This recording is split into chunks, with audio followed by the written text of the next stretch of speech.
So this week we're joined by Michael Lawson from SkyPeople. Welcome, Mike. How are you? I'm very well, thank you. Thank you for having me. Oh, it's an absolute pleasure. I've had the pleasure of seeing your amazing facilities, your training facilities, and we just thought we've been talking about this for a while. So I'm really pleased that you're on to talk about a little bit about what you do, but also you've got a really interesting background yourself. And I was particularly struck by that when I watched your presentation a few months ago, all the Yeah, logos that you've worked for.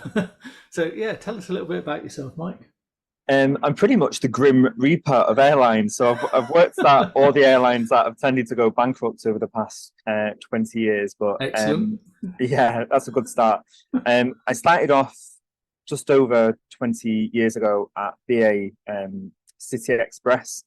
So Mm. I was a little bit naive as an 18-year-old, thinking, oh, I'm going to go and travel the world and go to work for British Airways. And I ended up working on the little propellered aircraft flying to the Isle of Man and back 6 times a day. Excellent. Um, but as soon I left there after 6 months and joined a company called Fly Globespan, which was known at the time as Scotland's airline, but we were based in Manchester doing long haul.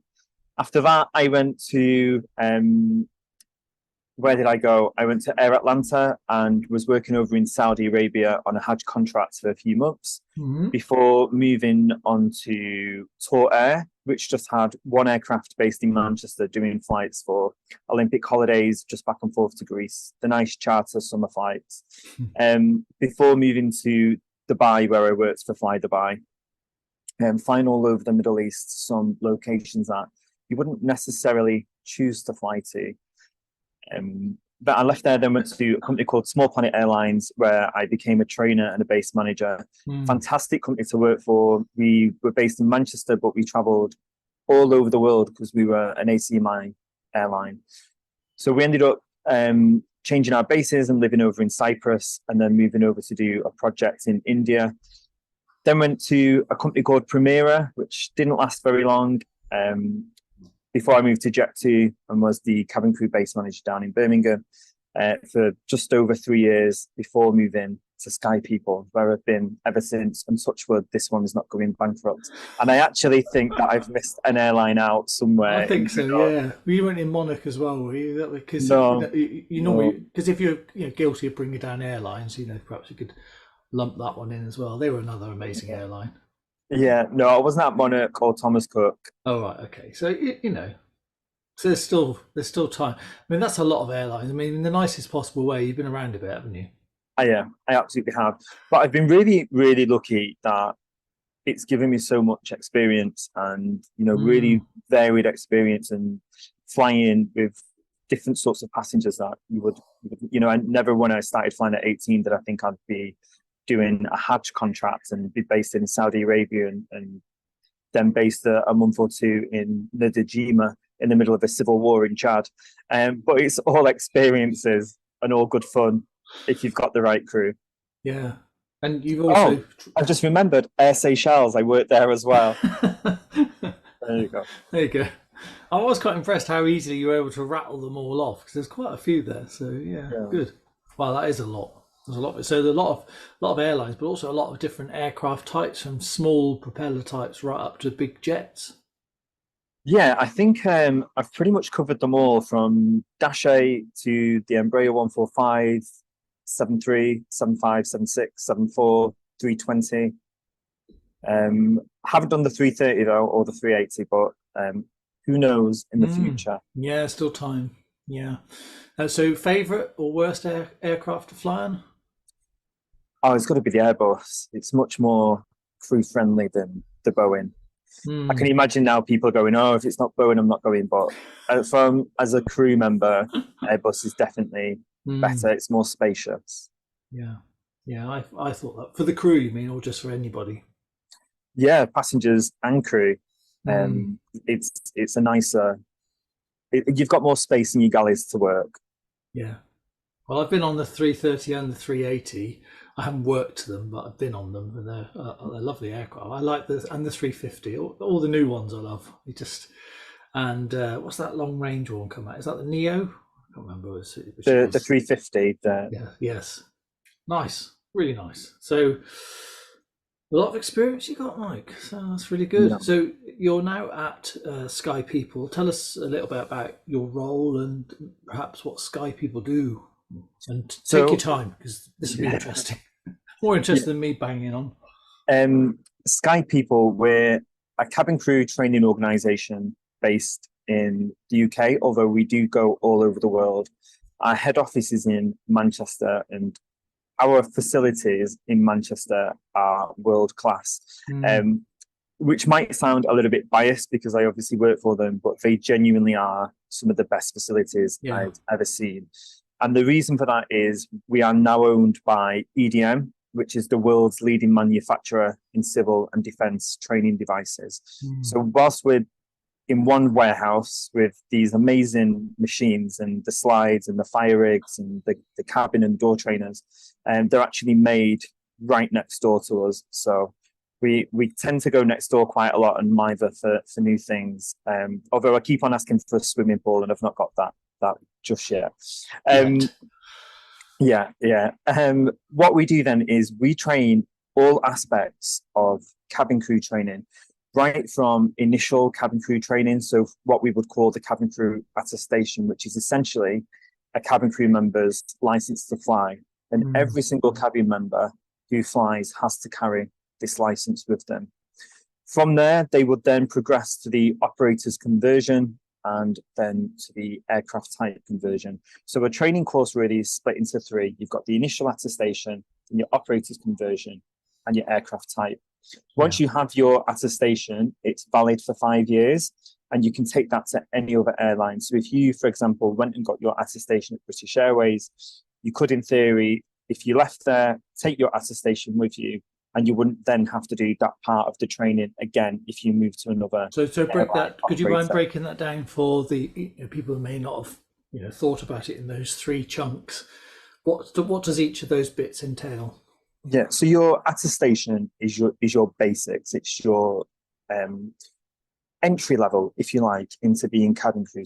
So you would learn all the basics of passenger handling, Mm. what the parts are of an aircraft, what those parts do, how an aircraft flies.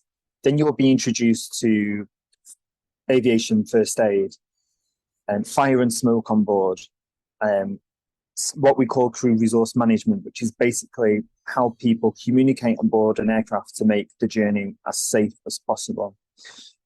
They would also look at the basics of emergency equipment on board, and they would also do their wet drills as well. So where we would take them to Okay. a swimming pool and chuck them in at the deep end and watch them climb into a raft.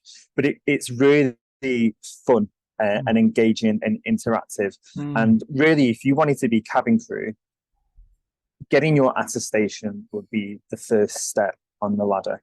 So what we see now is a real trend towards people getting their attestation before they apply for an airline. So some of the big airlines in the UK are now asking that you have the attestation before you apply for them. This is really following the trend within Europe. Most airlines within Europe will ask you to have an attestation before they apply for an airline. So that's really the first step on the ladder to becoming So crew. so that's a. How long does that take? What sort of cost would that? What's its current cost? So for us in our organisation, the cost is £875, Mm. and there's lots of different ways that we do it. We either do it all classroom based, or we can divide it so we can reach more people.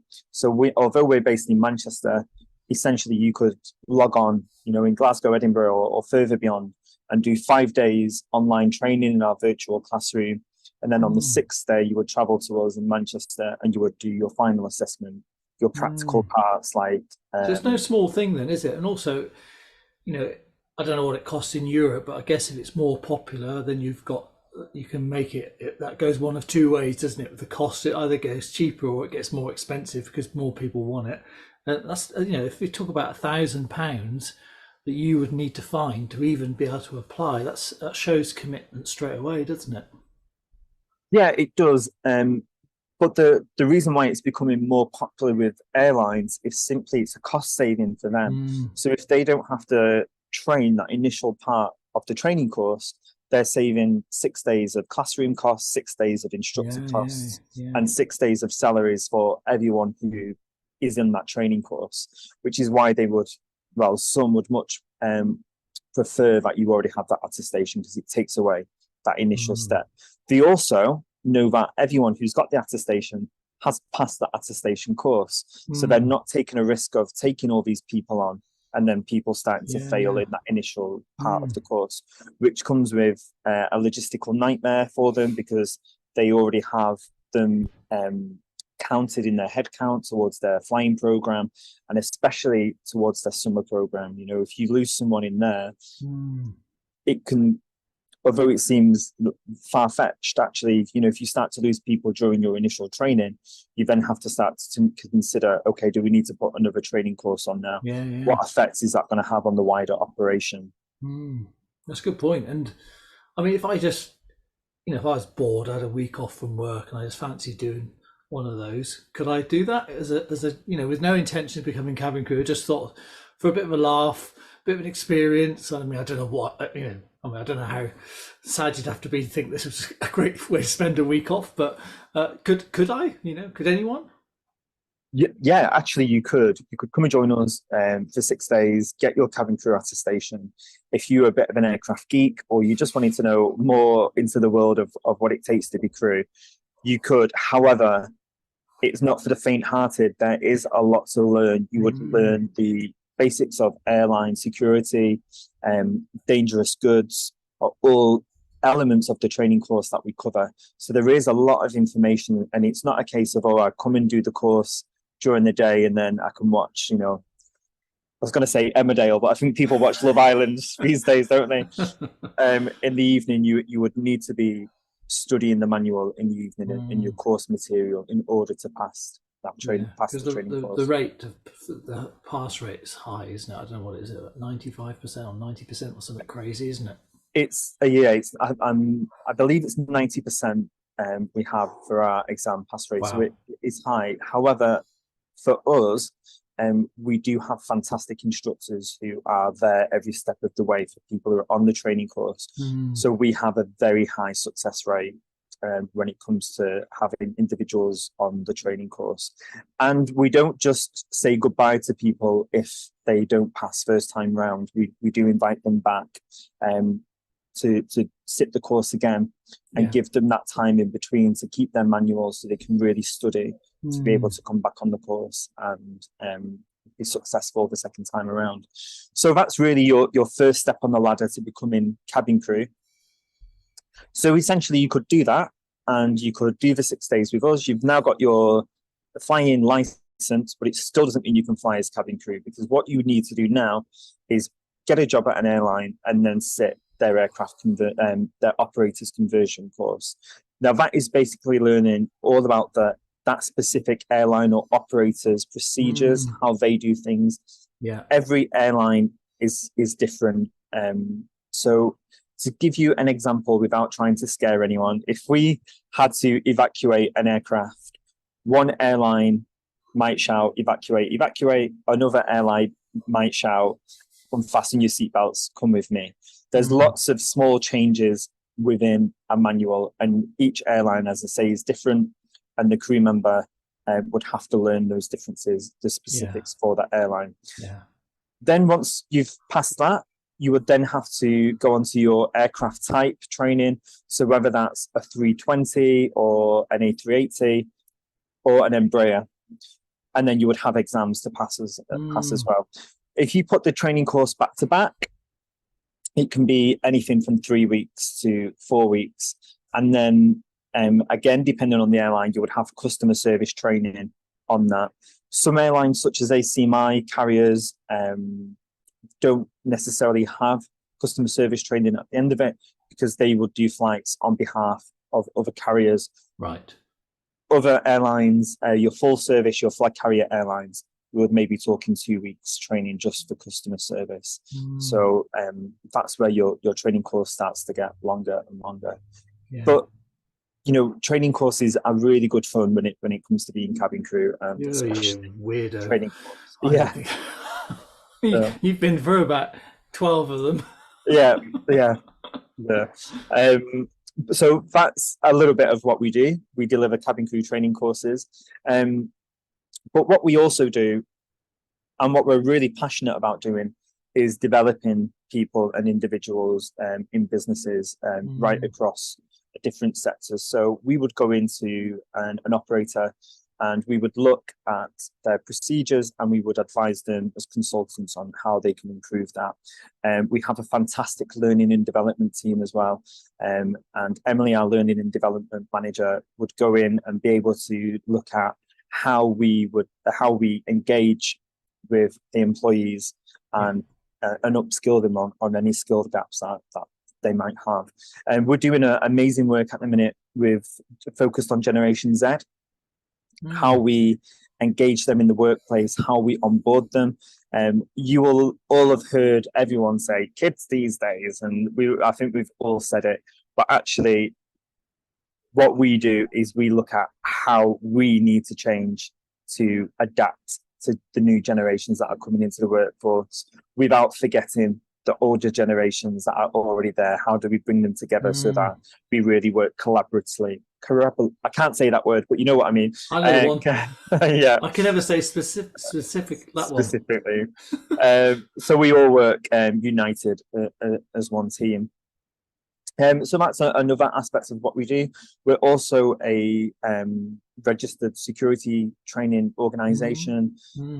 We then train other people to be trainers, and we do that for lots of different subjects as well. So just before we go into that, the security side of it, what sort of stuff, without giving away the shop, what sort of stuff do you mean by that? So for security in the UK, you have to have a SIN number. So you have to be registered as a security instructor. So every time someone has a security course, they will be assigned a number which is registered back to you. So they would always, the Department for Transport would always know who that person has been trained by, because it would be your SIN number that would go next to that. And we don't issue SIN numbers, that's way above us, that's Department for Transport level.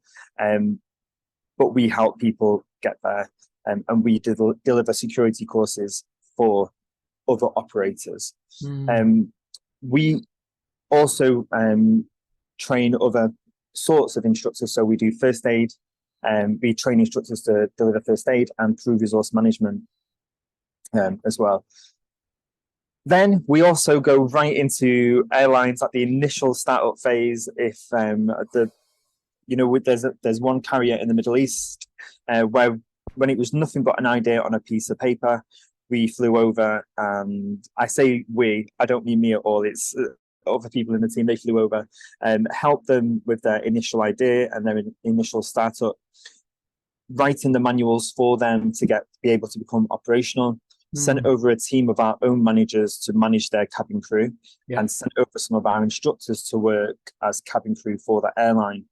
We then started to recruit locally, and we then started to step away as we got their local staff up to a standard that we was happy with, until we were able to completely step away from the operation and then to carry on. Very good. So it's one of our biggest success stories. It's still flying to this day, and it's going from strength to strength. Yeah, you can tell I wasn't involved in that project. It's still going, it's still flying. I wasn't thinking that at all. Don't let him near it. Yeah.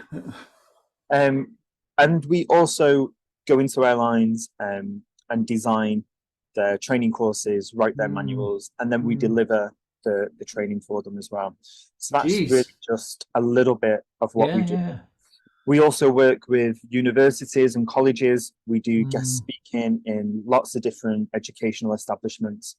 And we also mentor some students that are with Manchester Metropolitan University, have a very close relationship with them.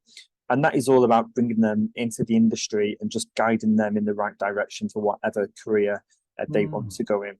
But for us at SkyPeople, what's really important is our vision is to be the leader when it comes to training, recruitment, and and be a specialist resource within aviation. So to do that, we have to make sure we are at the top of our game. So we really do have a fantastic team of managers, and they travel to different conferences.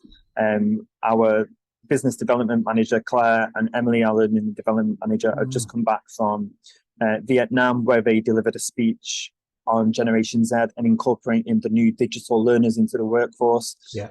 We were also invited over to Portugal to give a talk there, and we also go to lots of we go to Orlando as well. So I can't remember what that one's called, so forgive me, but we also That's right. go to that one. So we've also been invited to ICO's working group to put manuals together for digital learning for airlines all over the world.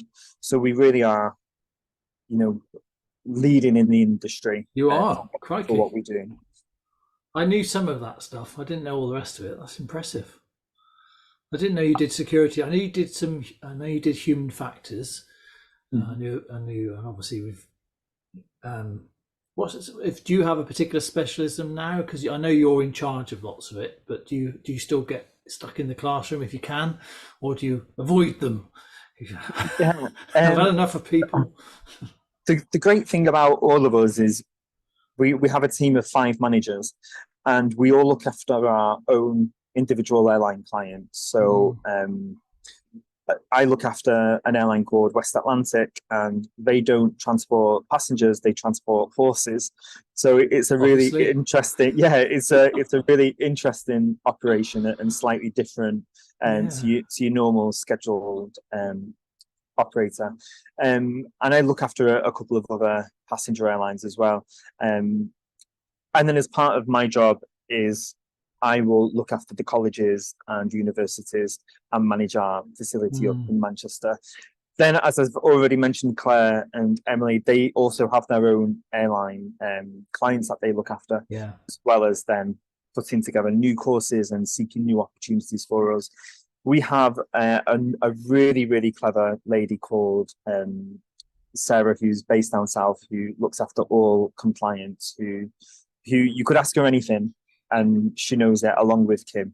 And our head of training, Katie, is just the font of all knowledge. There's nothing when it comes to aviation or education that she doesn't know.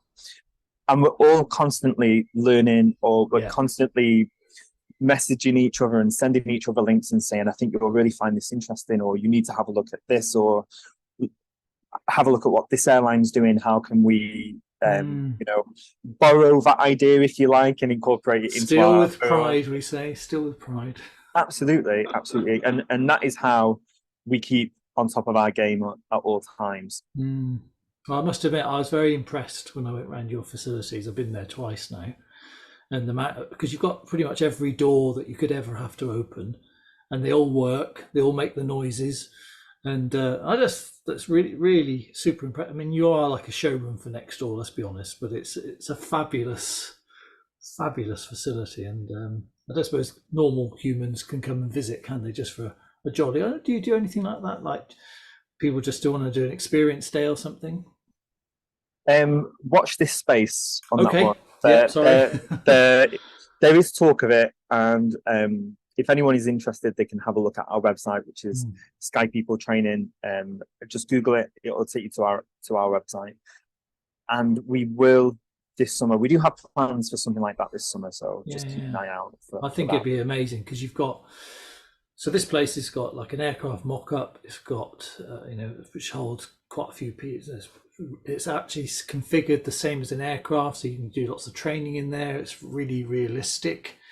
And we've also got, I can't remember how many doors you've got, but I remember seeing at least 10, maybe 12, all down. You've got like a whole sort of corridor of them. You can just jump and open all these different doors, and also the window ones, which I'd never had a go at opening before I came to your place, because it's just not something you can really practice, but seeing them there, it's amazing. And the window ones are ones above the sort of like some aircraft type, you have them sort of halfway down, you've got these little funny pulley out ones, and it's just impressive stuff.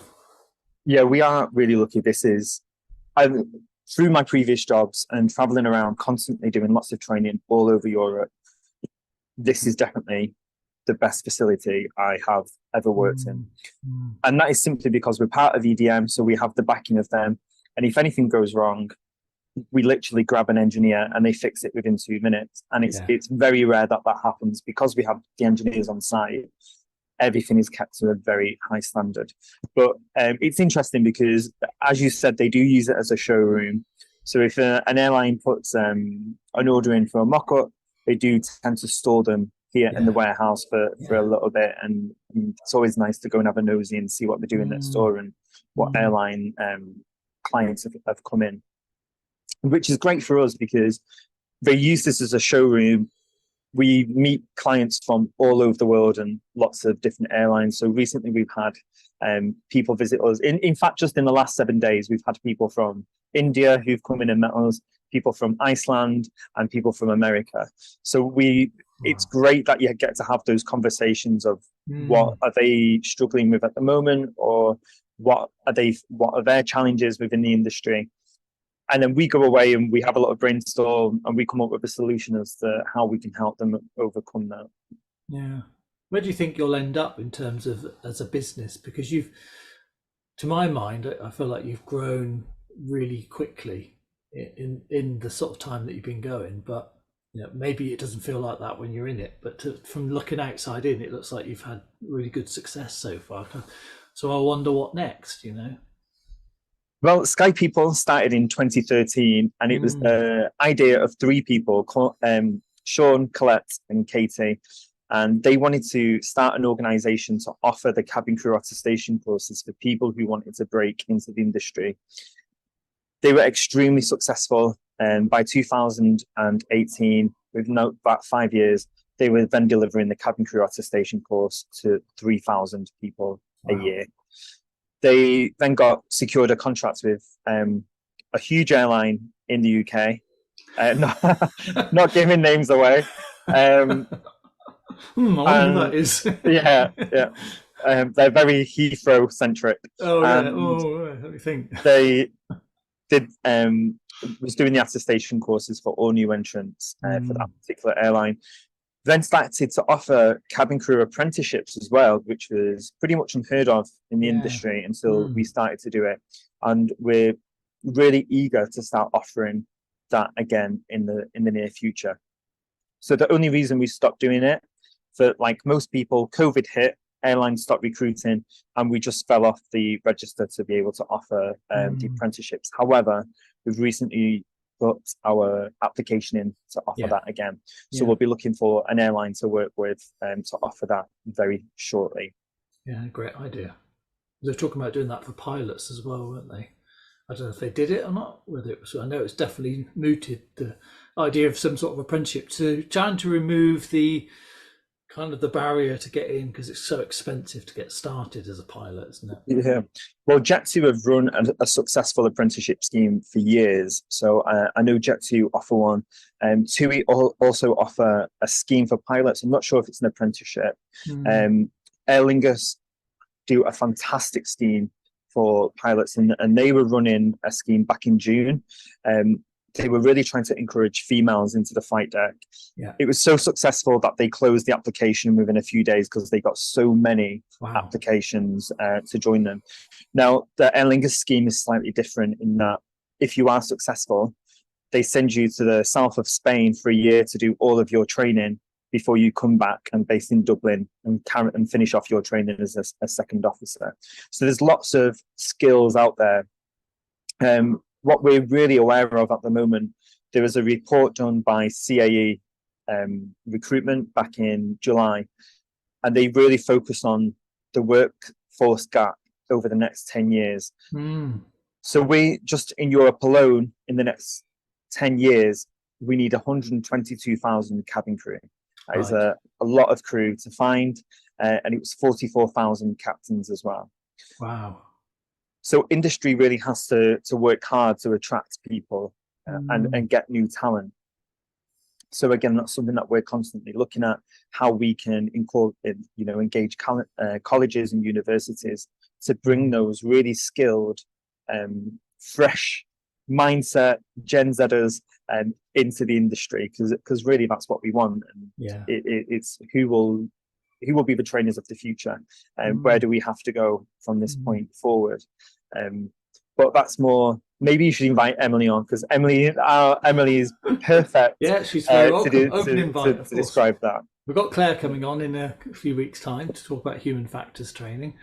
I think that's really interesting about the recruitment thing, and also since all the age nonsense has been dropped for a lot of careers, it's meant that it's opened it up for people who have perhaps done the kids side of things, and then they're sort of kicking around going, oh, what do I do now? So I know a few people in their 50s have joined up as cabin crew, and they love it. It's just brilliant. Yeah. When I joined, you couldn't be over 28. I was 26 when I joined. Just ridiculous, isn't it? Now when you think about it, but that was the law then, Yeah, well, EasyJet have really been the leaders when it comes to appealing to the empty nesters, as we would call them, and all of their job adverts have been for aiming at the more mature cabin crew.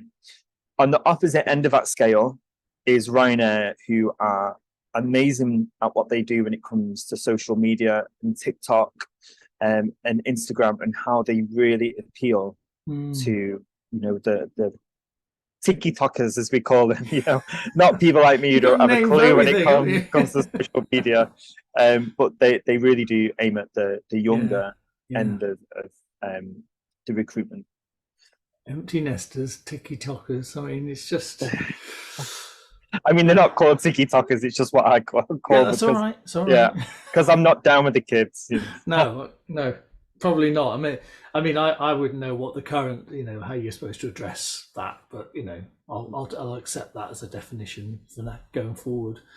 So a lot of people, when they listen to this, will be thinking, "Wow, that's quite a lot," and probably open people's minds to some of the stuff that's available, and also some of the training that people go through, the level of the training that people go through. So from your experience of all those airlines and all those different aircraft types and destinations and all sorts of work and stuff that you see now as being a trainer for a while, what sort of messages would you say to people who are nervous flyers? And perhaps, because this could be the first podcast they find and they go, oh, SkyPeople, they sound like the ones for me. And then this is their message of hope. No pressure, Mike. Yeah, really, really simple. Tell the crew. So if you're nervous of flying, just tell your cabin crew.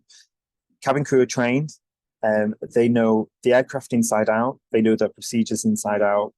And they would have dealt with 100 people before who are in the same position. So don't ever feel like you're being a burden or that you're being silly to say, excuse me, I'm really nervous of flying, because they would rather know so that they can help you. Cabin crew are empathetic by nature, so they would want to help and reach out. What I remember from being crew is when, for example, if every aircraft sounds a little bit different. Every aircraft has its own characteristics. It might even be the, 2 737s can sound completely different depending on how they're configured. If you're nervous, don't be afraid to ask the cabin crew, what was that noise? Or, I don't quite like this. And the crew will explain. Yeah. There's never been a time where I've said, God, how stupid are you asking me that? We always take the time to explain to passengers what's going on. And it then gives us an opportunity to come and check in on that passenger throughout the flight, whether it's just 2 hours to Malaga or it's 13 hours down to Cape Town. We've got the time that we'll come and spend with the passenger. So my top tip is always let your crew know. So when you were flying, and also, all those different places you've been, what would you say were the main things that triggered people's nerves, in your experience? Takeoff would be the main one, and the noises that people hear on takeoff.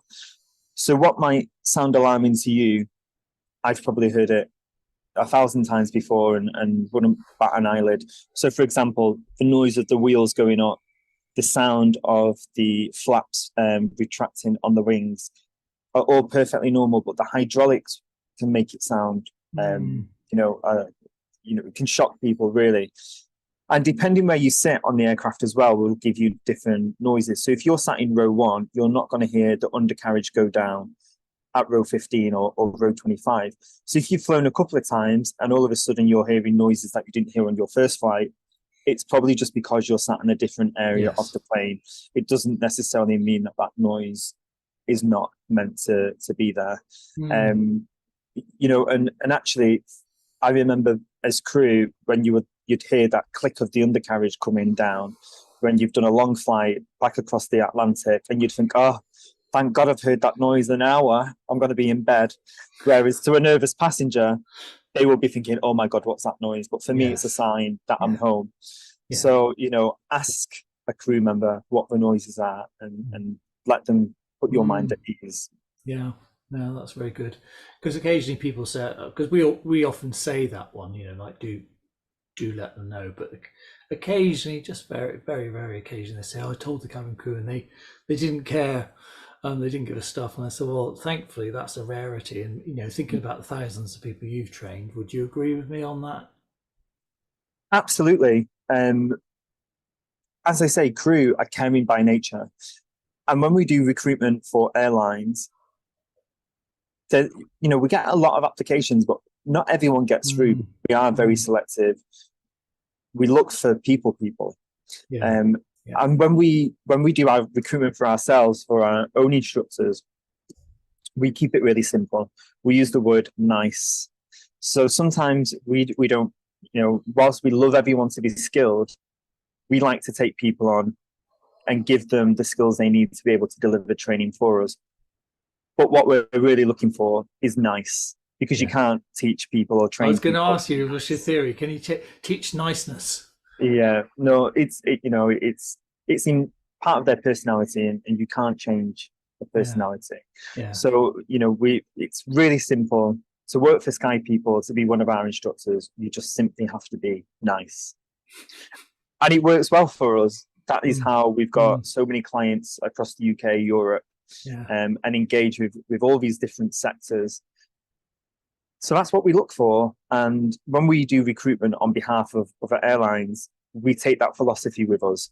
And even when we're faced with getting X amount of people through the door to train, we still won't just take anybody on. You know, we need to make sure that they fit, and just so that when you do get on board, you have that level of customer service, that level of safety, because, you know, it wouldn't look great on SkyPeople if we did recruitment and we took just anyone on and threw them on board an aircraft, and, you know, they wasn't getting that level of customer service, or there wasn't that standard there.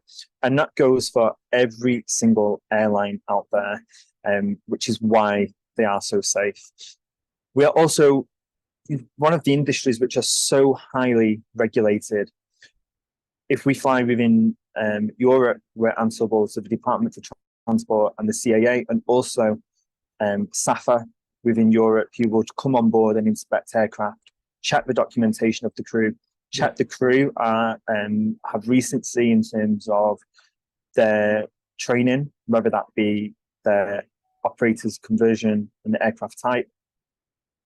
Cabin crew do training courses every year to keep them fresh. They've got to pass exams every year as well. And every single time they go into work, they have to pass a pre-flight briefing. So they would have a discussion about what they would do in certain situations on board the aircraft. So they're always well prepared to help and assist anybody. It's lovely, that is. And presumably the same in your mind for short haul versus long haul, no difference. Absolutely no different at all. The only difference is you've probably got 2 aisles and not one, and a slightly bigger team, but everyone is trained to the same standard. Yeah, because I think some people get this thing about this perception of low cost means like they're going to cut corners somewhere, but that's definitely not the case. You see that, don't you? Yeah, not the case at all. As I say, you know, the Department for Transport and the CAA inspect airlines all the time and make sure they're compliant. Before an airline even starts to train cabin crew, they have to send all their manuals and their training material to the CAA to pass an inspection. to make sure that they're compliant, first of all, with the regulations. So it doesn't matter if you're a long-haul, full-service airline or you're flying from Manchester to Blackpool, you've got to go through the same regulations. Amazing.